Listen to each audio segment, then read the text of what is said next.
Hey folks, it's Maxwell here and welcome to a brand new TW9 episode. We are here with AEW. It is go home week for Blood and Guts and we should have a stacked show for episode 94, which is crazy that we're that far, but here we are.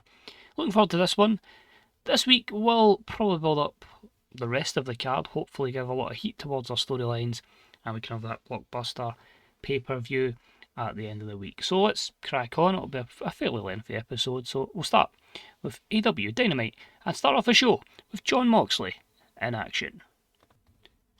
So it's the Galen Centre that sees Mox in action. He faces Tommy Billington and is about to have some decent wrestling, but not a lot of heat. Mox defeats Tommy in 6:18 with the Paradigm Shift.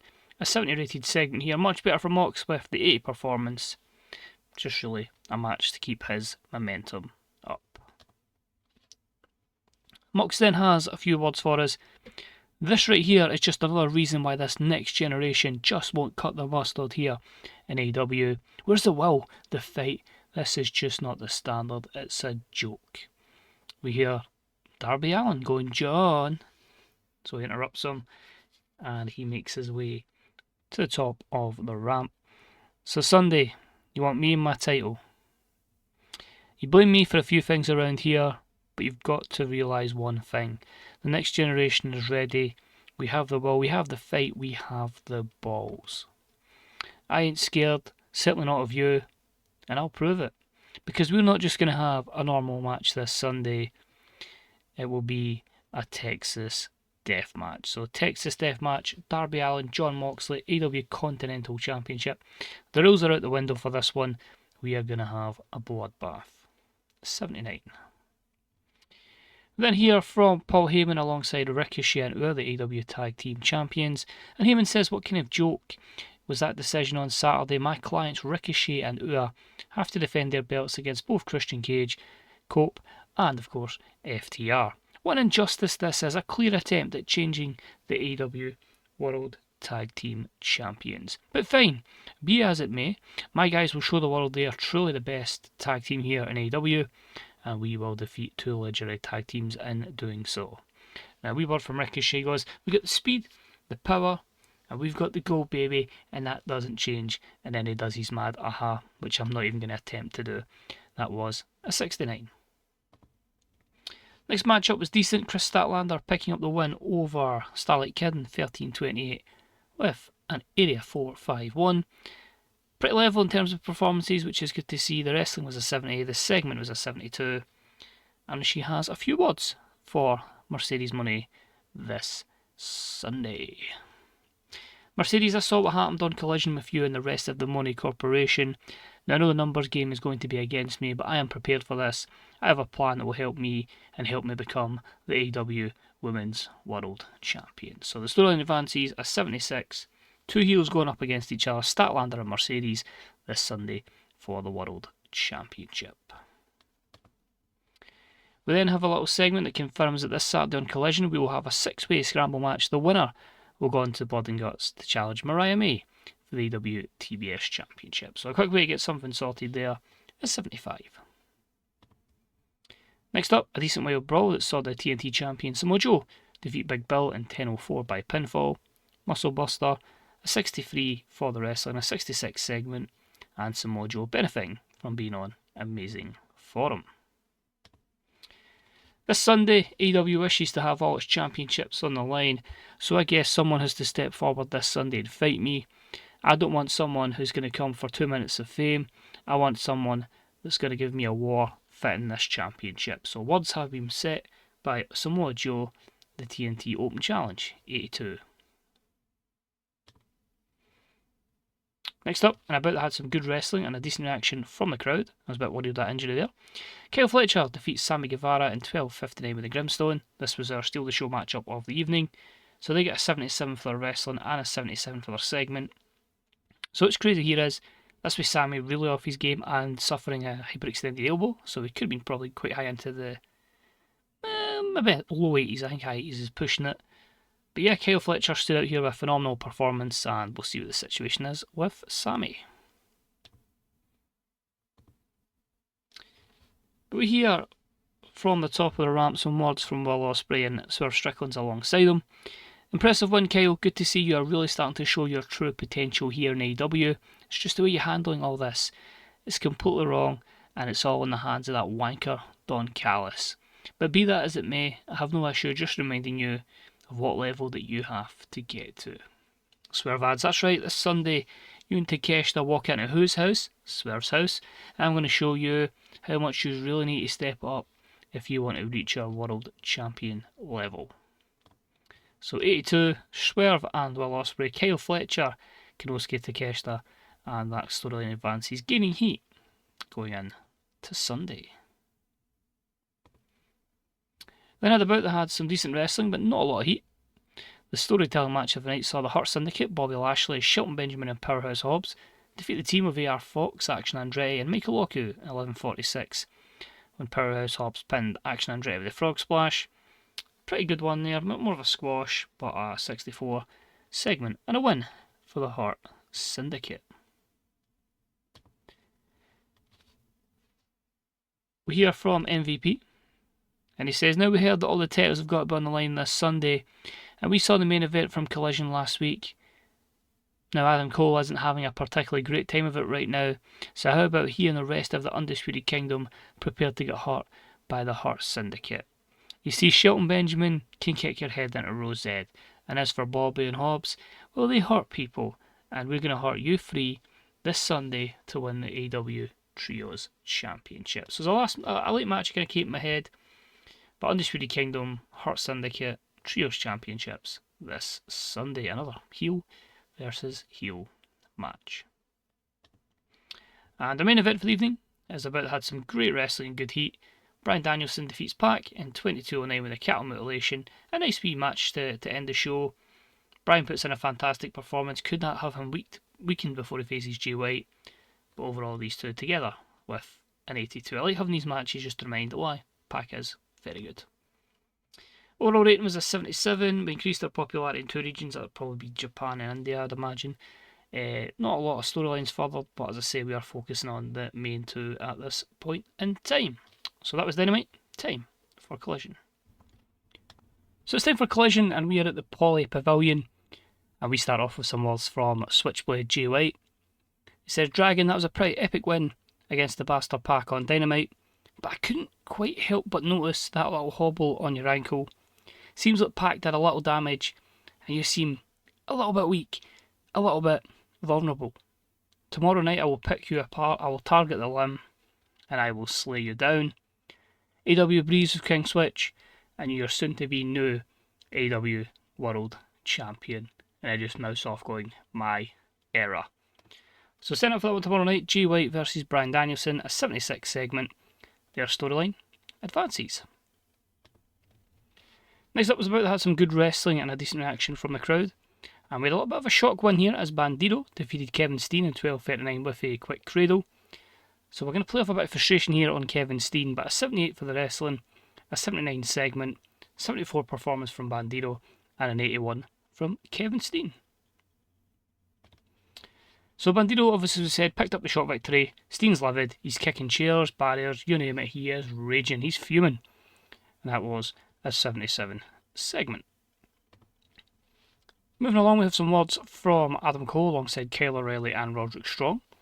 And he says, I found it extremely funny that the Hurt Syndicate think I'm in a bit of a rut. That we as a collective are on a bit of a rut.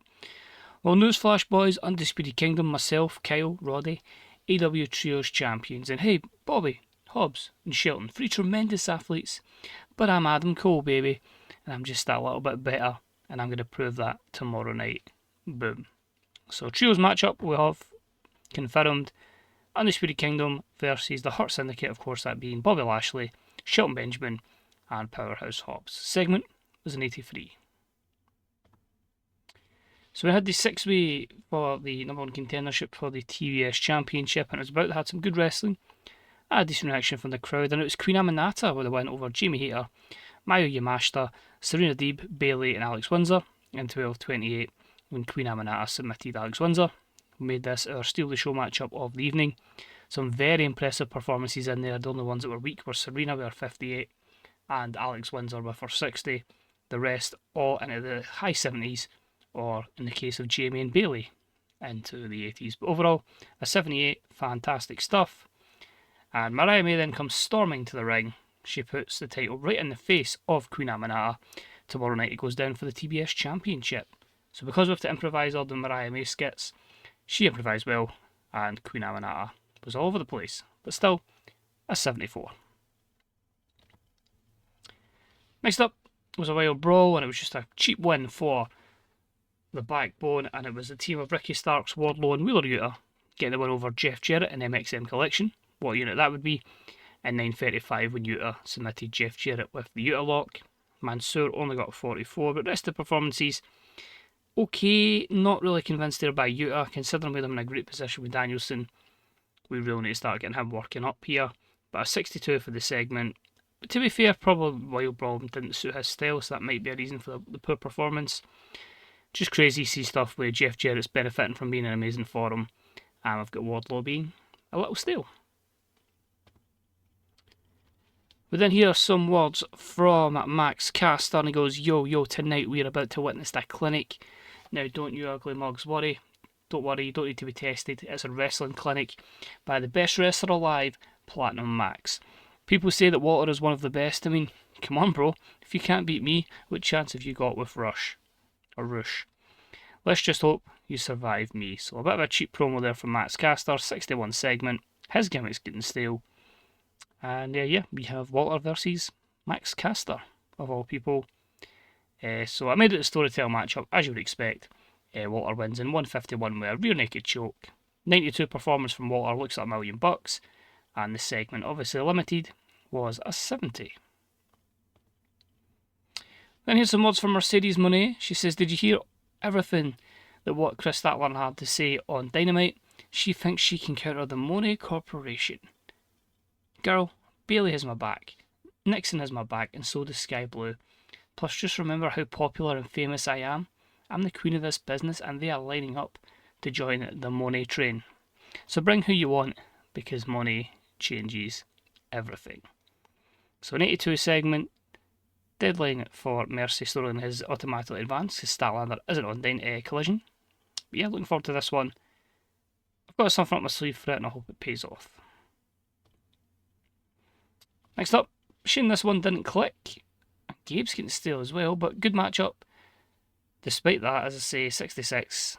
Gabe defeats Kevin Knight in 13:48 with a sick kick. I think if they click, you get that into the quite good 70s. I think you lose a lot of points there. But yeah, just giving Gabe momentum going into Blood and Guts.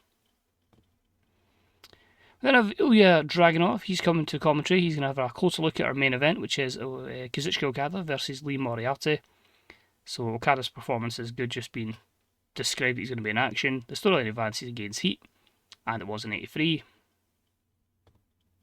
Matchup was okay. I made it a technical masterclass, but great wrestling, decent reaction from the audience. Okada defeats Lee Moriarty in 2051 with the Rainmaker. 80 for the wrestling, 68 for the crowd, and a 78 segment. So not the greatest main event in the world, but Okada with a very strong 92. And I finished the show with some words from Hangman Adam Page. Tomorrow night, myself and the Bucks go to war. We don't know if Kenny Omega will make it, and we don't even know what the status of Kota Ibushi is. But whether it's 3 of us or whether it's 5 of us, we will fight, and we will end this war with MGF, and we will continue to serve this great company. Blood and Guts by name, MGF's blood on a canvas as he takes the fall for his team. So story advances, threatening words from Hangman, 88 rated segment. The show itself was a 78 because I don't feel it was particularly great apart from that promo. But obviously not too many of the storylines had dramatic stakes, but that's just me. I'm going to cover the full card pretty much as we jump into the main screen. So we'll look over the news items for what's happened in this week in AEW. And then we will go over the card. And then hopefully next week's episode, the pay-per-view, is stellar. Let's move on. So a quick roundup of the rest of the weekend, TW in this, and of course we'll have the card for Blood and Guts 2026. Actually found out it was Royal Rumble weekend. So we have a brand new stable in WWE called the Goblins. This sounds like Vince McMahon booking with the team consisting of CM Punk, Sheamus, Finn Balor and Pete Dunne. We have a little friendship blossoming within the WWE between Lila Gray and Elektra Lopez. I think Lila just left us there. Yep, I think her deal is just finishing up. Well, she's technically not with WWE yet. She is still with us. 24 days left on her handshake development deal, but aye. I took into consideration age. Obviously, she's got high sex appeal, which needs to be better than that in the ring at 36. Better basics as well, so that was a no-brainer. Maybe I probably because of handshake, I think she can just go straight away, but I tend to do it with a lot of workers, and if I don't want to keep them, that's what happens. So it was the Royal Rumble. You can see there, big win for CM Punk, so he won the Rumble in Saudi. Awkward. What else have we got here? Bronson Reed won the Intercontinental Championship from Braun Strowman. Rhea Ripley won the Women's Rumble. Jade Cargill wins the WWE Women's title from Alexa Bliss. Stardom are going to offer a written contract to Konami. Now, truthfully, I've offered her a deal as well. I think it's someone who can certainly help our women's division. She's absolutely fantastic. I think she's someone I utilised a lot in TW 2020.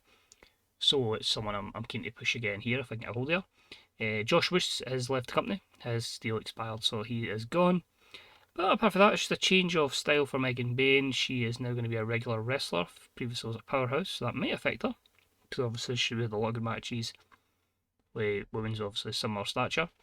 And yeah, the other thing I noticed that caught my eye was Macy Estrella, the former Lacey Evans, is back to WWE. Interesting. I haven't checked the news items, so we'll see here, just talking about Josh Woods, talking about Konami, pretty much everything we saw really. And Megan Bain's changed her body type as well, she's now ripped. So let's have a quick look at Megan Bain's stats then. So her star quality and her sex appeal is at 88, so we'll see if there's adjustment there.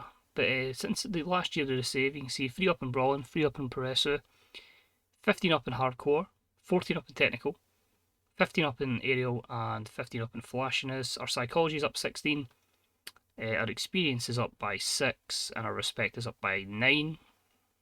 Performance skills, charisma 8, microphone 2, acting is up by 9, and you can see there with that change that her star quality has went up 10, and her sex appeal has went up 6, sorry, if I could do maths, and I'm menacing up 4. So that's pretty cool. And pretty stellar improvements there to both basics, selling, and with a consistency as well. Just to 1 up on safety. From our physical attributes, yeah, pretty much all the same. But it's worth remembering this save started in October of 2024. So yeah, I'd say that's pretty good for what, maybe 18 months, roughly, off the top of my head. But yeah, good progression, and she is only 27. Still number 2 though in the US area battle with the WWE, and that's just our usual figures for Shockwave and Collision.